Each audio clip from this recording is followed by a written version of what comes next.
Hi everyone, I will present our work AgileCtrl, a self-adaptive framework for configuration tuning. This work was done at U Chicago.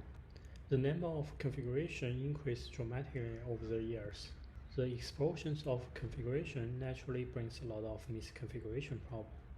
It's the second major cause of survey-level agreement violation in one of Google major surveys, and it's also a major cause of cluster failure in Hadoop.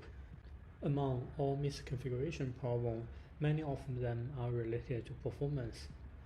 Over half of configuration patches in Jira and about one-third of configuration questions on Stack Overflow are related to performance problems. And those performance problems are often severe, causing huge system slowdown or out-of-memory crashes. To address this issue, our prior work, SmartConf, was proposed in ASP+18.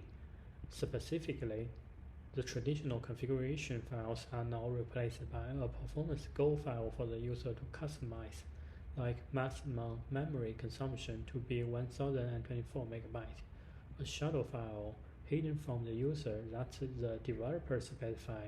The configuration could affect the performance matrix, like the RPC queue affects the memory consumption. At the runtime, the SmartConf controller will collect the current performance and then update the configuration.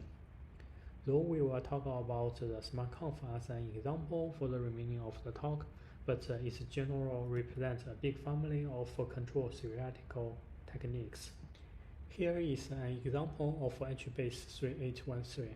The configuration is RPC queue size, which decides the largest size for an RPC queue. If the queue is too large, it will cause out-of-memory failure. If the queue is too small, it limits the throughput.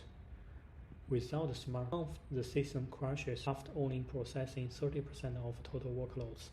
With SmartConf, the workload works perfectly if the online workload is the same as the offline workload. When we increase the request size to be 2 MB, HBase still works. This is due to SmartConf can tolerate small workload difference. Once we increase the request size to be 5 MB, the HBase crashes with only 10% of workload finished. When we further increase the request size, the system crashes much earlier. Why SmartConf failed? In short, we introduced two additional configurations called Alpha and VirtualGo.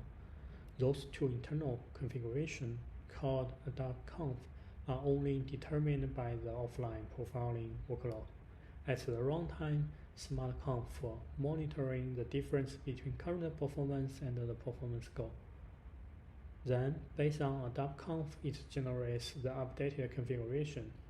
Therefore, when there is a mismatch between online and offline workload, the system could still fail. Now, let's revisit a previous example. The alpha characterizes the relationship between configuration and the performance. Specifically, in this example, it's a ratio between user memory and the queue size, which is approximate of the request size.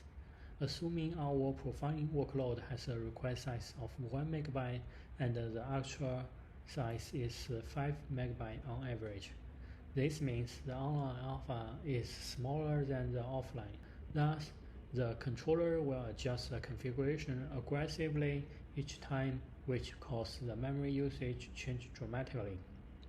Finally, the HBase crashes due to out-of-memory. In fact, AgileConfs are quite common in many auto-configuration tuning frameworks. Those frameworks are generally classified as control theoretical-based approaches and machine learning-based approaches. Here are a few examples. All of them introduce new configuration. Some of them are carefully chosen by an expert directly, and some of them are obtained from the profiling indirectly. All those AgileConfs are either critical to the model accuracy or provide additional stability to the system. Those important AgileConfs need to be tuned as well. Here is an overview of AgileCtrl framework. It's a general control-based self-adaptive system. It does not introduce any new configuration and is able to combat against environmental workload changes. Here is a general control-based self-adaptive system. The AgileCtrl monitoring the current adapt counts, the controller output, and the current system performance. Based on the performance model, it predicts the expected performance and compare against the actual performance measurement, which will be used for model adjustment. At the same time, the AgileCtrl will perform a performance calibration in order to accurately quantify performance variations, which is used to determine the robustness of the system. For the rest of the talk, we'll only focus on the model adjustment. Please check our paper for the rest. For control-based self-adaptive system, the alpha general determines how aggressive the controller should react to the performance gap. An ideal alpha will gradually approach the performance and stabilize around the goal. A large alpha will take a long time to converge to the goal. A small alpha will cause system performance to oscillate. Moreover, when there is a hard goal, the system already crashes as long as the performance is over the hard goal. To solve that, AgileCtrl will predict the performance and compare against the actual performance. If there is a gap, this means we need to adjust the alpha. If predict one is larger than the actual, then it means the alpha used by the current model is too large than the actual system and need to be reduced. Similarly, if the predict one is smaller, then we need to increase the alpha. In fact, the ratio between the actual and the predicted performance reflects how alpha is away from the actual. Or in other words, if the actual performance is far away from the predicted one, then we will adjust alpha greatly. Furthermore, to avoid large adjustment when the performance is already approaching the goal, we add a regulation term. Theoretically, this approach will converge to ideal alpha gradually. Aside from alpha, right virtual goal can balance performance and reliability. It's calculated based on system stability. Essentially, the system performance is a function of a configuration path noise. With AgileCtrl, the configuration is changing all the time. In order to estimate system stability, which is a noise term, we will perform calibration to estimate the noise to set the right virtual goal. For more details, please check our paper. Our evaluation covers both model and robustness adjustment separately and as a whole. Overall, AgileCtrl automatically adjusts those internal adapt curves to fit the workload or environment changes, and improve the system performance and robustness. Due to time limits, we will only focus on evaluation of the alpha value. Please find the rest in the paper. If alpha is larger than ideal alpha, it's conservative and bad for performance. On the other hand, it's become aggressive and causes instability. No matter whether the initial alpha is smaller or larger, AgileCtrl can quickly adjust towards ideal alpha. To further quantify robustness, we calculate ideal alpha from the offline profiling. Under the same workload, we vary the alpha value. We find the lowest and highest alpha that will not cause crash or oscillation. Then we introduce the term error tolerance. The larger ET is, the more robust the system is. In all cases, our tool can withstand 10 to the 6 times error on the alpha, the maximum error we can test in the experiment.